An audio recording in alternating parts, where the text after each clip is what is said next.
Hi, I'm A.J. Borowski, author of What Next? A Proactive Approach to Success. Another year is coming to an end, and two things happen around this time. Number one, people tend to spend more money than they anticipated on holiday gifts. And number two, they start looking forward to the new year and thinking about resolutions, things that they can do better. Oftentimes that turns to finances.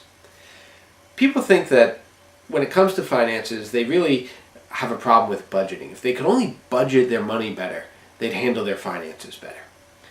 And I think that budgeting is really a trap. Why do I say that? Because you're going to create this arbitrary budget. I need to spend this much money on these items and such. And you're not going to be able to live up to those goals. You're going to get frustrated and you're going to give up on the budget. Really what the problem is you don't know where you're spending your money. You have to keep track of where your money is going. Now that doesn't mean that you're going to spend money, come back home and write it down or carry a journal around with you and note every time you spend money. Just like budgeting, you're going to give up. It's going to be too hard for you. What I do is I limit my use of cash because I can't keep track of that. And I use credit cards and debit cards, and they will automatically keep track of that money for me. Now, if you already have credit card debt, this isn't a good idea. If you can't afford to pay your credit card bill off every month, then you're spending too much money. Until you can do that, I wouldn't recommend putting more on your credit card. Once you have that under control, however, this is a really good way to keep track of where your money is going. I then take those credit card statements and bank statements and I bring them into a piece of software. I use Quicken. There are other software out there.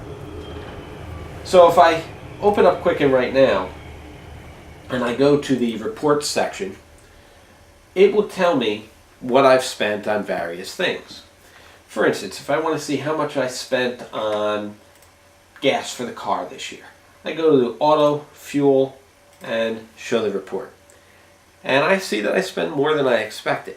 And that's usually what happens. You don't realize how much you're spending because it's $50 to fill up today, $40 the next day. Maybe one day you're short of cash and you put $5 in. And that money just goes away. Looking at it this way, I can see that it's quite a large number. Over $5,000 just on gas.